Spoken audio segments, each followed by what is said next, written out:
जब आपने उसको रोते हुए देखा कि जब वो रो रही थी आपके मन में क्या महसूस हो रहा था, फिर महसूस करो, आप ये भी महसूस करो सविता रॉय यहाँ क्यों। ये सविता रॉय को भी समझना पड़ेगा आप लोगों को। सविता रॉय नहीं है। सविता रॉय के पीछे कौन सी ताकत है जो पुलिस उसको अरेस्ट नहीं कर पा रही है। कह रहे हैं कि भाई 60 दिन में चार्जशीट दाखिल होती है, चार्जशीट के बाद जो है गिरफ्तारी होती है, या चार्जशीट के आधार पर गिरफ्तारी होती है। आप ये महसूस करो, 1 साल हो गया अपने आप को। इसका मतलब कानून से भी बड़ी ताकत है सविता रॉय के पीछे। और आप ये भी समझो, ये भी एक तरीका है कि जिन सरकार का जिन लोगों पे भरोसा है कि इनके जरिए अन्याय कराने के हमारे उनको बार बार उनको वो करते रहते हैं, बढ़ाते रहते हैं। उनका एकमात्र कारण ये है कि सविता रॉय को जानने के लिए इनकी हिस्ट्री को पढ़ना जरूरी है कि सविता रॉय ने अब से पहले क्या किया। जहां तक मुझे जानकारी है, सविता रॉय जहां रही उन्होंने इसी तरह से schedule caste, schedule tribe, backward, Muslim, अन्य धार्मिक क्लब से उनके जैन, बौद्ध, सिख, ईसाई, उनमें जो भी आवाज उठाने वाला टीचर हुआ उसको निपटाने का काम किया। ये इनका पहला मामला नहीं है। कभी आप सोचते हो कि पहला ऋतु इनका शिकार हुई, ऋतु तो बोल पड़ी। बहुत सारे लोग इनके शिकार हुए और शिकार होकर चुपचाप पढ़ लिख के मेहनत मजदूरी करने के लिए चले गए। इसलिए मैं आपसे कह रहा हूँ एक और चीज बहुत जिम्मेदारी की, जैसे आपने कहा कि इन्होंने ऋतु के प्रोटेस्ट पर डाका डाला, ऐसे लूट करी, चोरी की। ये आप जो बार बार कहते हैं ना, मैं इस बात को स्पष्ट करता हूँ, भगवा जो है वो इनका अपना रंग नहीं है। भगवा बुद्ध का रंग है, सीवर का रंग है भगवा। ये नकली लोग हैं, इनका अपना हिस्टोरिकल कुछ नहीं है। दूसरा, इनका एक ही वो है, इन्होंने हमसे चुराया जो कुछ चुराया। ठीक है, जैसे डकैती हमारी हिस्ट्री में कर रखी है।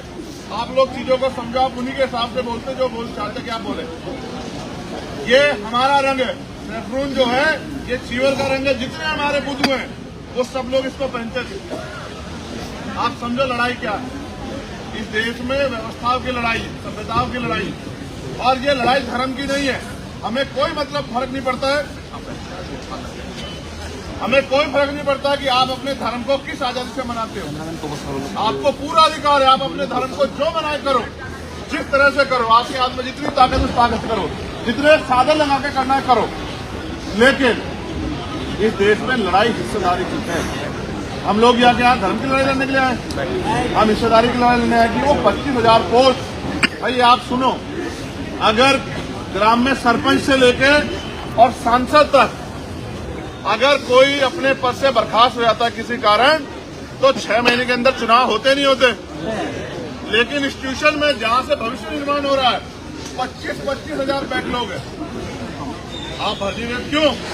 क्योंकि आपका एकमात्र लक्ष्य ये है, जब आप इन 25,000 बैकलॉग को भरोगे तो बाबा साहब अम्बेडकर के संविधान में रिजर्वेशन का पैटर्न है, हिस्सेदारी का, प्रतिनिधित्व का, उसमें हमारे बच्चे भी जाएंगे, पिछड़े जाएंगे। आप इस बात से डरते हो। आपका एकमात्र लक्ष्य ये है कि जिस तरह से ये आज 70 साल में संविधान के आने के बाद अपने पैरों पर खड़े हो गए, इनको कैसे कमजोर किया जाए। इतिहास गवाह है। और आप जान लो, किसी को मारना हो, तलवार चलाने की जरूरत नहीं है, उसका रोजगार छीन लो, उसकी कमर टूट जाएगी, वो इस लायक रहेगा ही नहीं। अगर आपके घरों में कनस्तर में आटा नहीं होता तो आप आ जाते क्या? जिनके कनस्तर में आटा नहीं, वो प्रोटेस्ट में आए हैं या अपने बच्चों का पेट पालने के लिए मजदूरी करने गए। आप समझो लड़ाई क्या है। वो आपको हैंड टू माउथ करना चाहते हैं, वो आपका रिसोर्स खत्म करना चाहते हैं, आपका व्यापार खत्म करना चाहते हैं। ये लड़ाई सिर्फ यहाँ नहीं पूरे देश में चल रही है। वो अलग बात है कि संगठित नहीं है। इसलिए मैं आपको अपील करूंगा मेरे भाइयों, डट जाओ। आप महसूस करो कि शहीद आजम भगत सिंह को महसूस करो। 58 दिन तक भूख हड़ताल, आप समझ सकते हो? ये होता संकल्प लड़ने का। इतने दिन अन्याय और जुल्म की इंतहा, बर्फ पे लिटा के लाठियों से पीटा गया, जख्मों पे नमक लगाया गया, ये होता है कमिटमेंट। क्या आप महसूस करो कि हमारे अंदर वो कमिटमेंट है? कह के तो बिठाना पड़ रहा है कि बैठ जाओ। भेड़ बकरियां कहीं जीती देखिए आपने? आप अपने अंदर आत्मबल तो पैदा करो, अपने अंदर त्याग समर्पण तो पैदा करो। मैं देख रहा हूँ बहुत उम्र के सीनियर लोग हैं, बेचारे बैठे हैं, लेकिन नौजवान उस बात को नहीं अपील कर रहे हैं। कहते हैं जोर जवानी, कहाँ चल रही है जवानी? जवानी तो ऐसी हो रही है कि लट लेके बिठाना पड़ रहा है कि बैठ जाओ। ये जवानी है क्या? ये जवानी नहीं, ये तो इससे युद्ध नहीं, ये जंग नहीं जीती जाएगी। मैं फिर दोहरा रहा हूँ, नेताजी सुभाष चंद्र बोस का वो नारा मेरे बार बार क्यों याद आ रहा है? क्योंकि हालात ऐसे थे कि तुम मुझे खून दो, मैं तुम्हें आजादी दूंगा। हालात ऐसे थे। आज संघर्ष के अलावा कोई रास्ता नहीं है।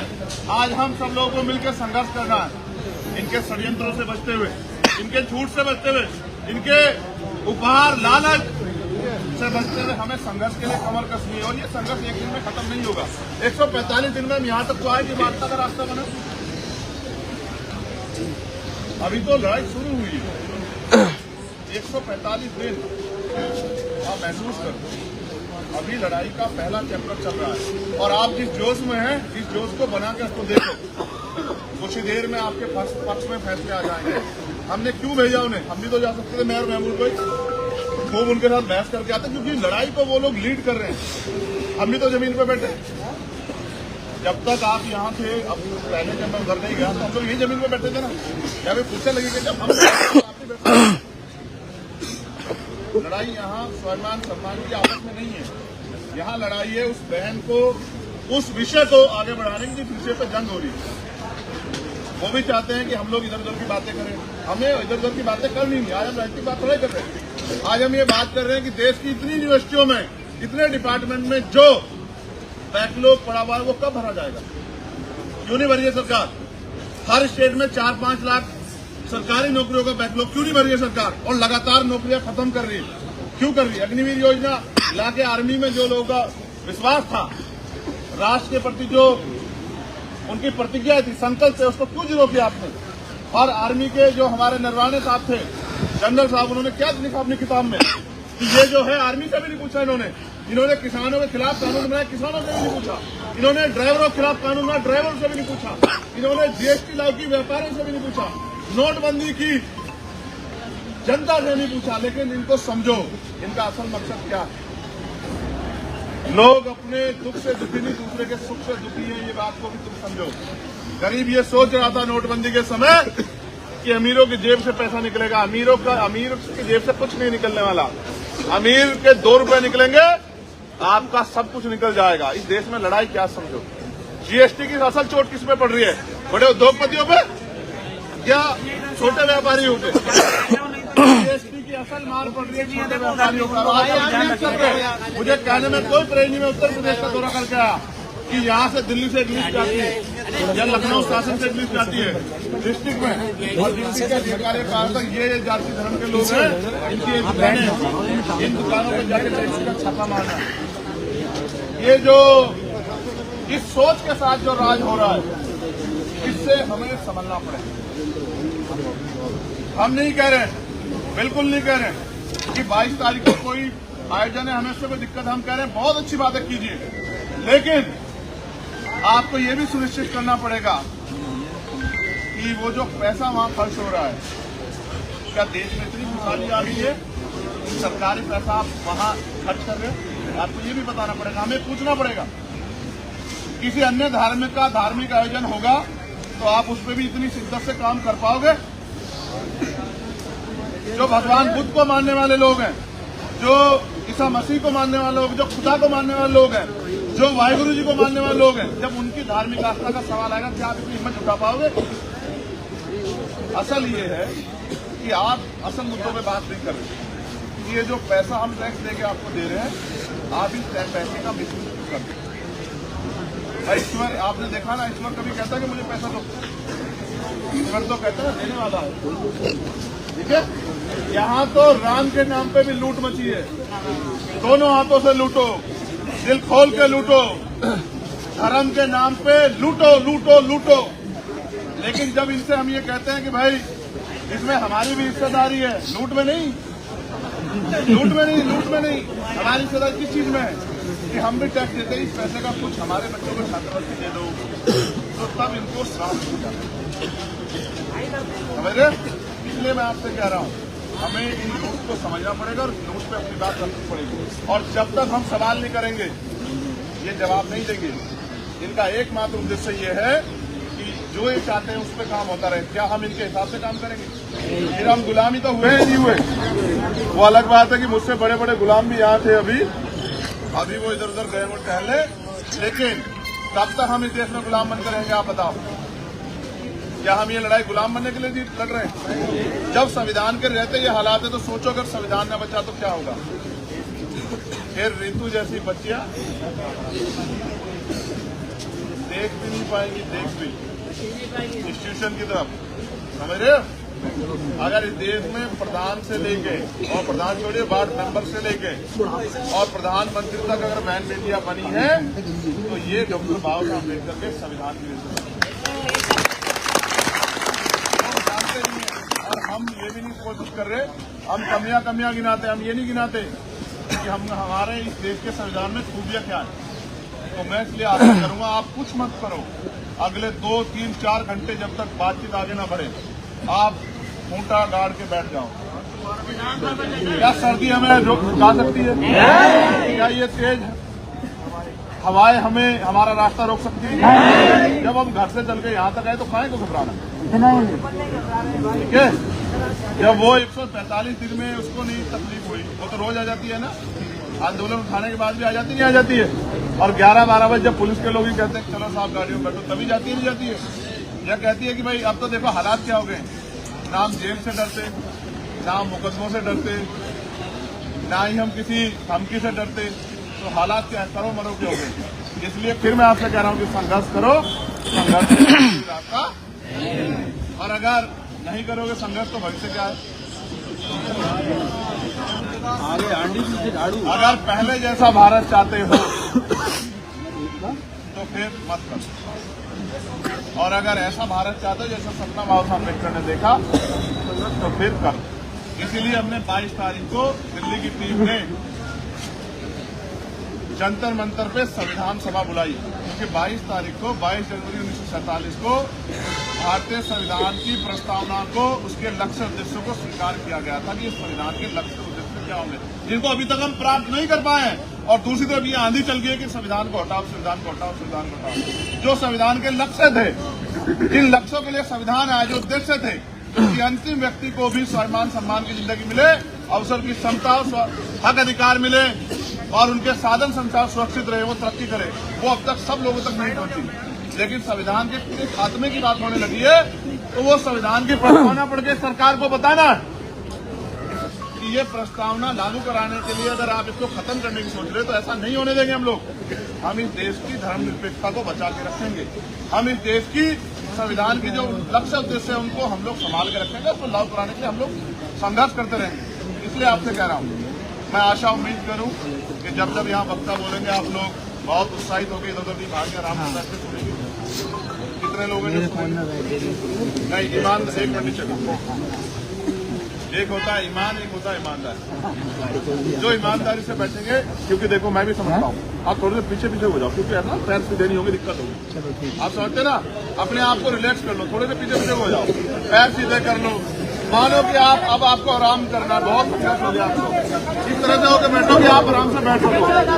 पैर अगर नहीं, पैर मुड़े रहेंगे तो क्या होगा? पैर लंबे करो, आराम से बैठो।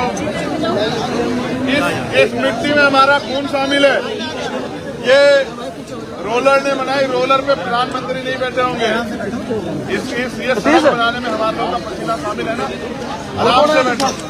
ये एक नेचुरल एकता है, किसान, सवेरे, मजदूर, नौजवान की ये नेचुरल एकता है। आज हम के पास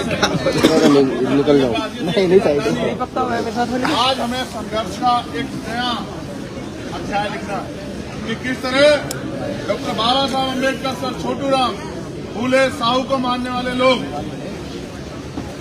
कोई भी कीमत चुकाने के लिए तैयार है, लेकिन पीछे हटने के लिए तैयार नहीं है। वो किसी भी हद से गुजरने के लिए तैयार है। अगर उनको कुचला जाएगा, उन पर गोलियां चलेंगी, लाठियां चलेंगी, जेल जाना पड़ेगा, उसके लिए तैयार है, लेकिन पीछे हटने के लिए तैयार नहीं है।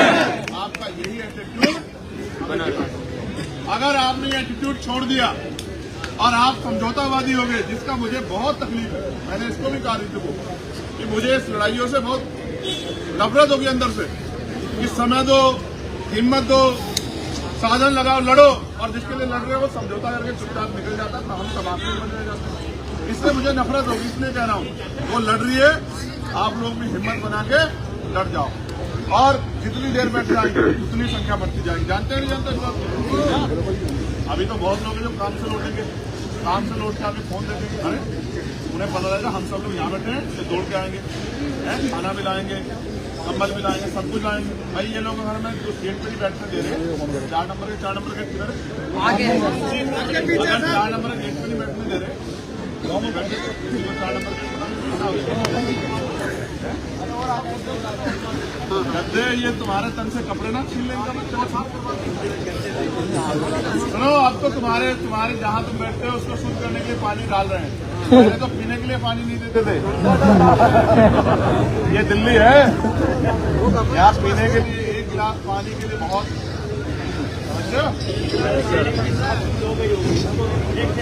ये तो बैरिकेडिंग के उधर भी हमारे लोग हैं, बैरिकेडिंग के इधर भी हमारे, इनसे तो हमारा कोई मतलब ही नहीं है। देखो ये भी जान लो, पुलिस और जो हमारा अर्धसैनिक बल है इनसे हमारी कोई लड़ाई नहीं। ये कर्मचारी लोग हैं, इनको भी नहीं पता कब ये प्राइवेट हो जाएंगे, कब ये निजी कंपनी भेंट कर जाएंगे, कब इनको कहा जाएगा तुम्हारी भी नौकरी खत्म है, घर बैठो जाते। आज जो सरकार है उसमें सब संभव है। हमारे यूपी में क्या हुआ, 50 साल से ज्यादा वालों को जिनको निकालना था क्या निकाल दिया। कि आप देखो, हर आप जैसे ही एक काम करेंगे तो इन पे कुछ ना कुछ आरोप तो लगेगा। उसी को सीआर ने करके निकाल दिया, अब वो हमसे कहते हैं आ जाओ कि हमारी नौकरी वापस दिला दो। एमसीआई के बहुत सारे लोग हैं और मैं लिख के देता हूँ, क्या तो सरकार के हिसाब से काम करो, इलीगल काम करोगे तो हमारे जैसे लोग पकड़ लेंगे, और अगर नहीं करोगे तो सरकार के लोग निकाल देंगे, समझ रहे? तो मैं इनकी भी संवेदना रखता हूँ। मैं मेरा बस चले, मैं इतना ताकतवर हूँ तो मैं इनकी स्पेशली दिल्ली पुलिस की 8 घंटे की ड्यूटी मुझसे इनसे बहुत प्यारा मिला। अरे 8 घंटे की ड्यूटी, हफ्ते में छुट्टी, ठीक है। और क्योंकि ये ज्यादा काम करते हैं ठंड में, आप महसूस करो कोई एक्सीडेंट हो जाएगा, कोई ना आए, ये मरे हुए व्यक्ति के पास 24 घंटे खड़े रहेंगे, उसको लेके हॉस्पिटल जाएंगे, तमाम तरह की मुसीबतों का सामना करेंगे। मैं तो इनकी तनख्वाह भी दुगनी कर सकता हूँ अगर मेरा बंदा।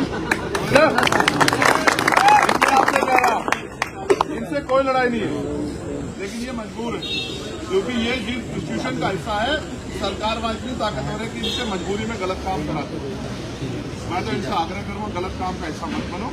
ये भी याद रखो कि जैसे बच्चे लोग बैठे हैं, आपने भी इनको पढ़ा लिखा, आप भी सोचते हो नौकरी अब तो लेटर एंट्री नहीं बन रहे, अब तो जरूरत ही खत्म होगी ना आईएएस की, आईपीएस की जरूरत, सिविल सर्विस की जरूरत खत्म होगी ना। ये हमारे नेताओं के रहते चले गए सर, वो कहते हैं ना, दरख्तों के कटने का किस्सा ना होता अगर कुल्हाड़ी में लकड़ी का हिस्सा, अगर हमारे नेता गुलाम ना होते तो गुलामी में हमारा ये बहुत शुक्रिया। और मुझे लग रहा था कि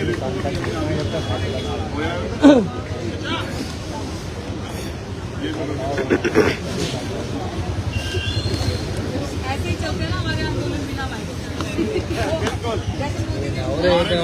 और यहाँ इकट्ठे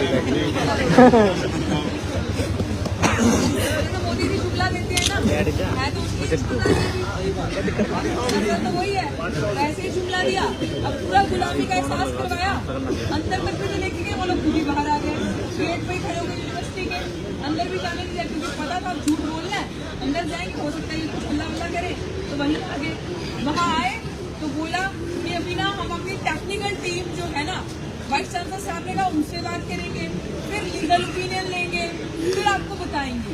तो उन्होंने थोड़ा वक्त मांगा है, तो हमने कहा कितना वक्त मांगा है, तो कोई लिमिट वक्त दी, और हमने कहा कि अच्छा तो फिर हम जाकर अपनी टीम को बताते हैं, तो जो वो बोलते हैं लीगल एडवाइस लेके आपको बताते हैं। तो आगे से कहते हैं 3 स्टूडेंट कहते नहीं मैं तो अभी जा रहा हूँ क्योंकि मुझे गुड़गांव जाना है, मैं तो लेट हो रहा हूँ बहुत दूर, और अगर तो ये बात होकर कोई जैसे जुमला उनको ये गलत फहमी है कि हम समझ गए जो उन्होंने कहा हम मान लेंगे, सब झूठ है, धोखा है। जब हम पहले गए तो बोला वाइस चांसलर साहब यहाँ नहीं है, वो बाहर है, और अभी 3 स्टूडेंट वेलफेयर में आके बोला नहीं वाइस चांसलर साहब से मैं खुद पर्सनली मिल के आ रहा हूँ। तो अब पर्सनली मीटिंग कैसे हो गई, जब हम गए तब भी नहीं हुई, क्योंकि हमें इतना तो पूरा पता है 2021 की बात है, वाइस चांसलर साहब की parliamentary committee for the welfare of SC/ST में मैंने पेशी करवाई, शायद किसी को नहीं पता होगा। पार्लियामेंट्री कमेटी में मैंने पेशी करवाई वाइस चांसलर की, डीन ऑफ कॉलेजेस की, रजिस्ट्रार की, प्रिंसिपल सविता रॉय की। जब मैंने पेशी करवाई तो वाइस चांसलर जिस गेट पे हाई टी होती है, हाई टी चाय पीने के लिए जा रहे थे, रिफ्रेशमेंट खाने, तो मैं गेट पे वाइस चांसलर के साथ खड़ी होगी। आप यकीन नहीं मानोगे, मेरी जब बात का वाइस चांसलर एक जवाब नहीं दे पा, वाइस चांसलर के हाथ कांप रहे थे मुझसे बात करने की। ये मैं आंखों देखा बता रही हूँ, सुन सकते हैं इनके कैमरा है, इसलिए नहीं कि उसके पास जवाब नहीं, उसके अंदर हिम्मत ही नहीं है हमसे बात करने की, उसके अंदर पोटेंशियल ही नहीं है, एबिलिटी ही नहीं है कि वो हमें फेस कर सके। तो उसको डर ये लगता है कि कोई टेक्निकल बात कर दी तो मैं फंस जाऊंगा, क्योंकि इनकी नजरों में तो आते वैसे हम आरक्षण से हैं, लेकिन इनके कई गुना ज्यादा दिमाग से ऊपर है इनसे। क्योंकि हम जब इंटरव्यू देने जाते हैं तो हमारा गॉडफादर नहीं होता इंटरव्यू में, वहाँ पे हमारे नाम के आगे टिक नहीं लगा होता, यहाँ इसी कौन है। हम जब इंटरव्यू लेने जाते हैं तो हमारा एक्सपर्ट बैठा होता है ना, वो भी उन्हीं का होता है वहाँ पे, वो भी हमारे लिए नहीं लड़ता। तो इनका सिलेक्शन प्रोसेस ऐसा है कि तू भी आजा, हाँ जी शर्मा जी, वर्मा जी, वो वॉटएवर एक्स्ट्रा। लेकिन हमारे लिए पूरी स्क्रीनिंग कमेटी बैठती है और फिर हमें NFS किया जाता है। तो मैं इसकी बात बता रही थी, पार्लियामेंट्री कमेटी में भी ये वाइस चांसलर ने इसे कटे। फिर मेरा एक इंटरव्यू था दिल्ली विश्वविद्यालय में, मैंने जिंदगी के 2 ही इंटरव्यू दिए। वो दिल्ली विश्वविद्यालय का जब साइकोलॉजी डिपार्टमेंट का इंटरव्यू था, सबके इंटरव्यू में वाइस चांसलर थे, 10-15 लोग बैठे थे इंटरव्यू कमेटी में। पिछले साल की बात बता रही हूँ। वाइस चांसलर मेरे टाइम पे उठ के चले गए, सबके इंटरव्यू में बैठे। उनके अंदर हिम्मत नहीं है हमें फेस करने की, हमारी बातों का जवाब देने की। और मैं आपको बता दूं क्यों डरते हैं, क्योंकि अगर इंटेलेक्चुअल डिबेट की बात आएगी तो 5 मिनट के अंदर गर्व करो इस बात पे कि आपके ये जो बच्चे हैं ना, ये जो यूनिवर्सिटी में ये जनरेशन पढ़ रही है SC/ST OBC की, 5 मिनट के अंदर हमसे अगर डिबेट करेंगे, ये हिंदू मुसलमान पाकिस्तान धर्म पे आ जाएंगे। इनके अंदर नहीं पोटेंशियल हमारी बात का जवाब देने का, इनके अंदर एबिलिटी नहीं है।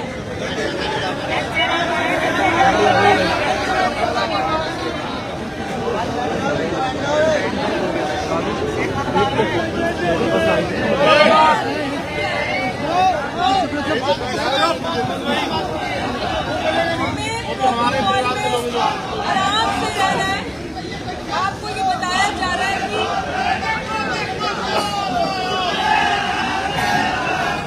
आने दो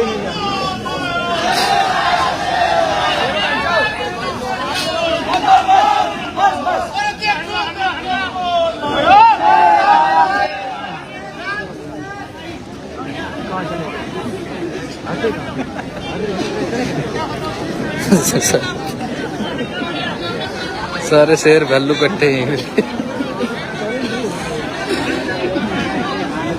बट ये तो ये काम हो रहा है, बट के तो ये काम हो रहा है, तभी जीत नहीं पा रही। अब समझो बात को, सरकार ने क्यों नहीं करनी, इसी के चक्कर में तो अभी विश्व हिंदू परिषद का प्रोग्राम हो रहा है अंदर।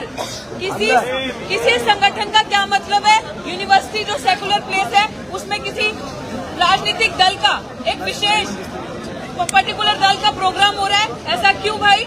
हम लोगों के प्रोग्राम्स नहीं होते? कैसे RSS की रोज शाखा लगती है?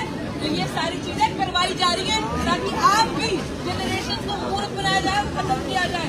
तो फैसला अब आपके हाथ में है कि जवाब तो इन्होंने दे दिया, हटना है या यहाँ रुकना है। जितने और हैं उनको भी बुला लो, क्योंकि यहाँ से इनकी बस की कुछ नहीं हमें देना, और हम मांगेंगे कि नहीं, अब छीनना यही उपाय।